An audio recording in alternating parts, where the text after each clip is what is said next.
Okay, here we go. We have former Gambino hitman Anthony Ruggiano Jr. Welcome to Vlad TV.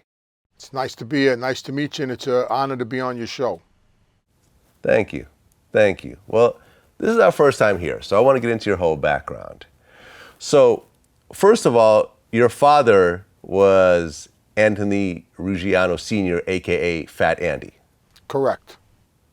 Okay, and he was a former hitman for the Gambinos. Yes. Okay, and I looked into his background. He's got a very interesting background. So I guess originally, and obviously this is before your day, but him and his partner, Tony Lee, used to rob card games, right?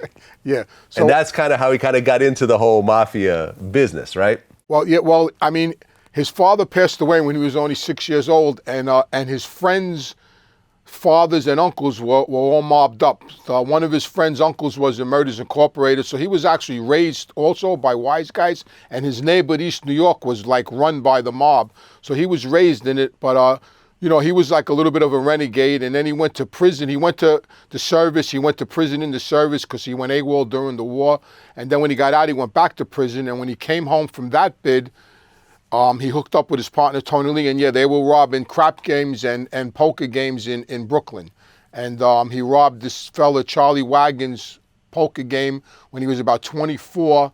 And Charlie sent for this fella, Albert Mayoni, who was Happy Mayoni's brother, who was a member of Murders Incorporated, and asked him if he knew who this kid Andy was, and he said, yeah. And he asked Albert if he could get the money back, and Albert said, there's only two things you could do with this kid. Either you could kill him or give him a job. And so Charlie sent for him, and my father went to see him, and Charlie took a liking to him, and actually Charlie gave him a job as his driver. And that's how my father got introduced to that crime family, which at the time wasn't the Gambino family yet. It was still the Mangano family, because it was in the early 50s. Okay, and your dad, Fat Andy, he actually became a made man in 1953? Correct. So what happened was when he started running around with Charlie, Charlie put him on record with him with Albert Anastasia, who was the boss at the time. And my father told me the story. He said one day Charlie took him outside of the bar and asked him. They went for a walk, and Charlie asked him if he would be willing to kill somebody and not ask no questions.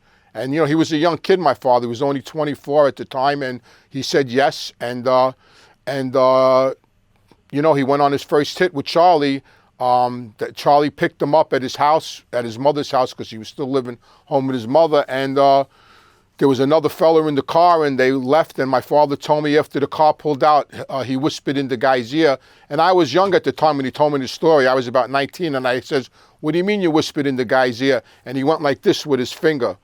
You know, like he shot him in the back, he shot him in the head, and he did a lot of things. And Albert Anastasia took a liking to him and used to call him the kid. And he did a lot, and he did some work for Albert. And in '53, the books were closed, and him and another fella were special cases, and they became made members when the books were closed because of the homicides they committed for Albert Anastasia, who actual nickname was the High Executioner, and he was the boss of Murders Incorporated. Well, I mean, according to my research, your dad was involved in at least 7 murders?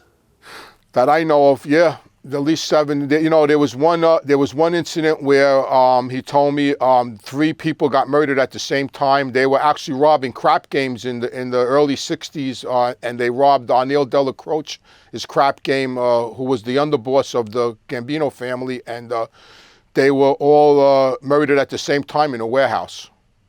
Yeah. Right. There was also a florist who got killed in Brooklyn. That was for Carlo Gambino. There was a florist in broad daylight. He shot him him and another fellow went in, and my father shot him in the florist in Brooklyn, and then he went on the lam, and that one, and then he committed one with me. We committed one together. Well, he was in prison. He just okayed it. That was that one. Yeah, about 7 that I know of. But according to the government, there was more, but I know of 7. Right. There was also a guy named Irish Danny. Irish Danny. He wasn't involved in that murder. He okayed that murder. There was murders that he okayed that guys, his crew did. There was a guy named Mando. He okayed his murder.